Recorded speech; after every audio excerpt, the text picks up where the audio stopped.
Hello students, मैं सुभाष गर्ग अपने YouTube channel में आपका स्वागत करता हूं।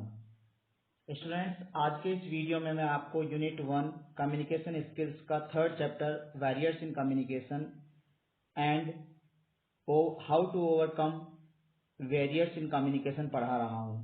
टॉपिक के पीडीएफ का लिंक डिस्क्रिप्शन बॉक्स में डाला हुआ है, आप वहां से डाउनलोड कर सकते हैं। और कम्युनिकेशन स्किल्स के फर्स्ट व सेकंड चैप्टर का वीडियो का लिंक भी इस वीडियो के डिस्क्रिप्शन बॉक्स में डाला हुआ है, आप वहां से वीडियो देख सकते हैं। तो आइए पढ़ते हैं barriers in communication.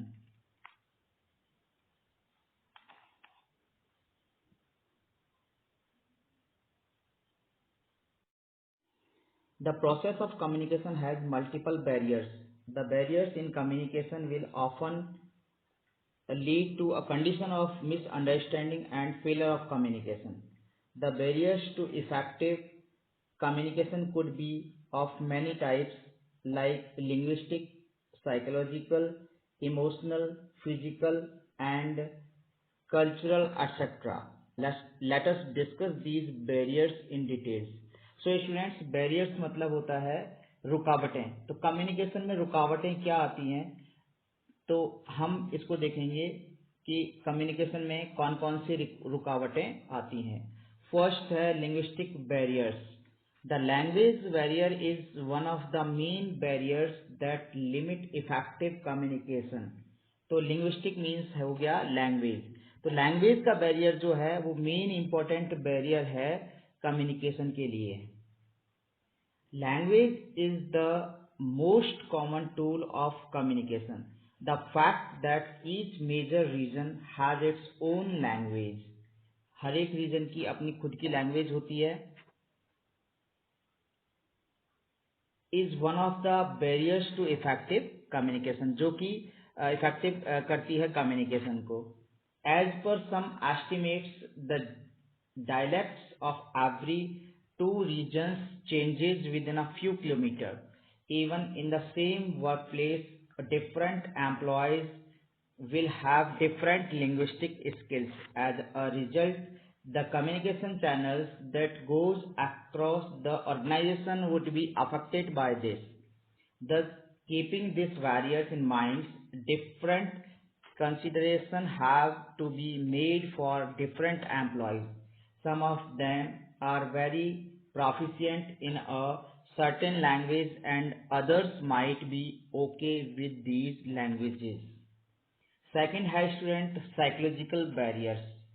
So psychological barriers भी इफेक्ट करते हैं कम्युनिकेशन को। तो there are various mental and psychological issues that may become barriers to effective communication.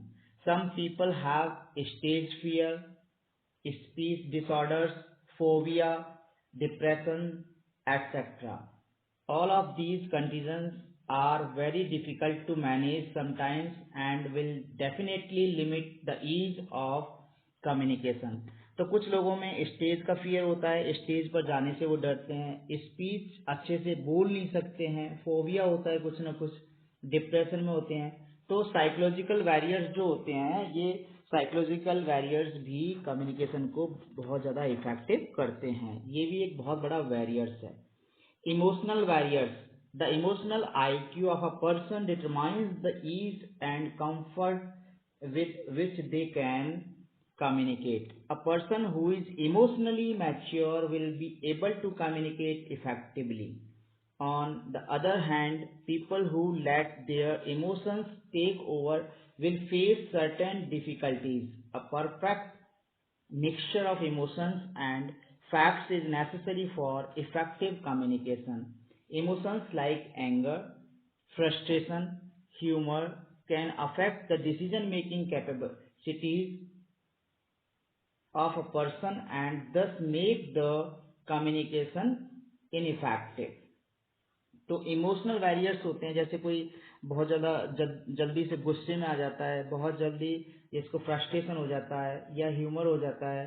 तो इमोशनल जो बैरियर्स होते हैं ये भी कम्युनिकेशन के लिए बहुत ज़्यादा घातक सिद्ध होते हैं। ये भी एक बैरियर है कम्युनिकेशन का, emotional barriers. Physical barriers, fourth point आता है physical barriers. They are one of the most important barriers to effective communication. They include barriers like noise, closed doors, faulty equipment used for communication, closed cabins, etc. Sometimes in a large office, the physical separation between various employees combined with faulty equipment may result in severe barriers to effective communication. तो physical barriers कौन कौन से होते हैं? कोई आवाज़ हो रही है कहीं पर, किसी ने बहुत ज़ोर से दरवाज़ा बंद किया है, या इक्विपमेंट्स कोई फॉल्टी इक्विपमेंट्स हैं, तो ये सारे बैरियर्स हैं कम्युनिकेशन के. और क्लोज्ड केबिन है, किसी ने केबिन को क्लोज किया, ये सारे कम्युनिकेशन के बैरियर्स हैं. तो physical barriers is the most important barriers to effective communication. Next है कल्चरल बैरियर्स.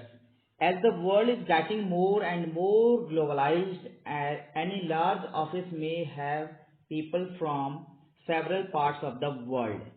अगर कोई कंपनी है बहुत बड़ी और वो अलग अलग जगह से उसके अंदर एम्प्लॉयज वर्क करते हैं, different culturals have a different meaning for several basic values of society. Dressing, religions, food, drinks, pets, and the general behavior will change from one culture to another. This is what we call being culturally appropriate. In many multinational companies, special courses are offered at the orientation stages that let people know about other cultures and how to courteous and tolerant of others. तो cultural barriers भी एक important barriers होता है जो communication में effect करता है. Next है organisational structure barriers. There are many methods of communication at an organizational level. Each of these methods has its own problems and concentrations that may become barriers to effective communication. Most of these barriers arise because of misinformation or lack of appropriate transparency available to the employees. तो organisation में जो employees work करते हैं उनके लिए पूरा एक matter नहीं मिल पाता, या कुछ भी मिसअंडरस्टैंडिंग हो जाती है, तो ये भी एक ऑर्गेनाइजेशनल स्ट्रक्चरल बैरियर होता है कम्युनिकेशन में. नेक्स्ट है एटीट्यूड बैरियर. एटीट्यूड बैरियर देखिए, certain people like to be left alone. They are the introverts or who are not very social. Others like to be social or are extroverts. Both these cases could become a barrier to communication. Some people have attitude issues like huge ego and inconsiderate behaviors. Certain personality traits like cynicism, anger, social anxiety may be removable through courses and proper training. However, problems like egocentric behavior and selfishness may not be correctable. तो attitude barrier भी होता है, जैसे किसी का ego बहुत ज़्यादा है या इनकंसिडरेट है, तो ये भी एक कम्युनिकेशन में बैरियर का पार्ट, कि मैं उससे क्यों बात करूं, वो मुझसे बात करे. इस तरह से एक एटीट्यूड बैरियर भी एक मोस्ट इम्पोर्टेंट बैरियर होता है जो कम्युनिकेशन को इफेक्ट करता है. नेक्स्ट है perception barriers. Different people perceive the same things differently. This is a fact which we must consider during the communication process. The audience might perceive a topic differently as what the speaker is trying to communicate. All the messages must be easy and clear. सारे message clear होने चाहिए. तो perception barrier भी एक most important barrier होता है communication में. Technological barriers. Other barriers include the technological barriers. The technology is developing fast, and as a result, it becomes difficult to keep up with the newest developments. Hence, sometimes the technological advancement may become a barrier. In addition to this, the cost of technology is sometimes very high. Most of the organizations will not be able to afford a decent technique for the purpose of communication. Hence, this become a very crucial barrier.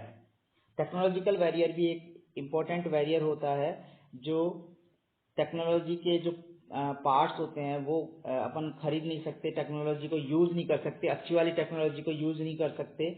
Technology को use करने से हमें बहुत ज़्यादा फ़ायदा होता है, तो टेक्नोलॉजी बहुत ज़्यादा महंगी अगर है तो उसको यूज़ नहीं कर पाएंगे, तो टेक्नोलॉजिकल बैरियर भी एक इम्पोर्टेंट बैरियर में होता है, कम्युनिकेशन के बैरियर में होता है।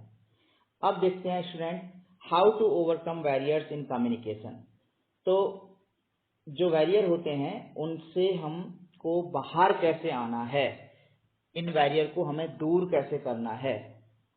सबसे पहला है clarify the ideas before communication. Communication अगर आप कर रहे हो तो उसका जो कम्युनिकेशन का तरीका है उसको पहले क्लैरिफाई कर लीजिए। Any issue to be communicated to a receiver should be clearly and completely studied and analyzed by the superior। जो भी कोई है उसको सबसे पहले उसको क्लियर रखना चाहिए अपने आप में कि मैं जो कुछ बोलूँगा वो क्या बोलना चाहता हूँ। Moreover, it should be stated in such a manner that subordinate can easily understand it in the same sense in which the sender wants him to receive it। तो जो रिसीवर चाहता है वो सेंडर ने उसको दिया है या नहीं है, उसका मैसेज क्लियर है या नहीं है। तो इससे अगर उसका मैसेज बहुत अच्छा क्लियर है, उसने पहले ही उसको क्लियर बना दिया है, तो ये कम्युनिकेशन के बैरियर में उसको महत्वपूर्ण सहायता करेगा। सेकंड है communicate according to the need of receiver. Receiver के अकॉर्डिंग ही कम्युनिकेट करना चाहिए। The level of understanding and education of the receiver must be very clear to the sender. Sender should try to communicate according to their level. Third है language, tone and content of message should be carefully chosen. The language, tone and content of a message to be communicated are very important aspects of an effective communication. The language should be clear, simple and easily understandable। Language कैसी होनी चाहिए? Clear होनी चाहिए, simple होनी चाहिए, easy होनी चाहिए, understandable होनी चाहिए। Similarly, the tone and content of the message should not provide any harm to the harm to the sentiments of listeners, rather it should stimulate them to give response। Next है convey things of help and value to listeners।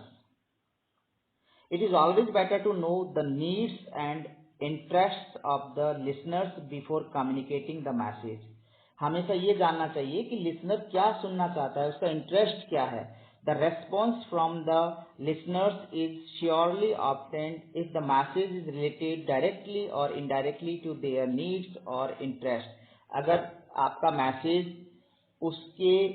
उसी से listener से संबंधित है तो वो आपके message को जरूर सुनेगा और उसकी तारीफ भी करेगा। Ensure proper feedback।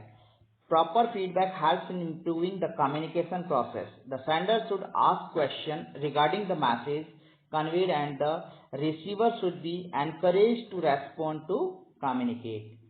आपका जो फीडबैक है वो प्रॉपर होना चाहिए। जो प्रॉपर फीडबैक हमेशा कम्युनिकेशन प्रोसेस में सहायता करेगा। Overcoming barriers related to cultural and language. अब कल्चरल और लैंग्वेज से कैसे हमें बैरियर्स को दूर करना है। It is very important to overcome the barriers of culture and language. To overcome the problem of language use non verbal communication skills. अगर आप लैंग्वेज की कोई प्रॉब्लम आपके सामने आ रही है, आप जो सुनने वाला है, लिसनर है, वो अगर आपकी लैंग्वेज समझ नहीं पा रहा है तो नॉन वर्बल कम्युनिकेशन उसके सामने यूज कीजिए with verbal communication. Verbal communication के साथ साथ। This will help the receiver to understand the message better. ये आपको लिसनर को सहायता करेगी उस मैसेज को समझने में।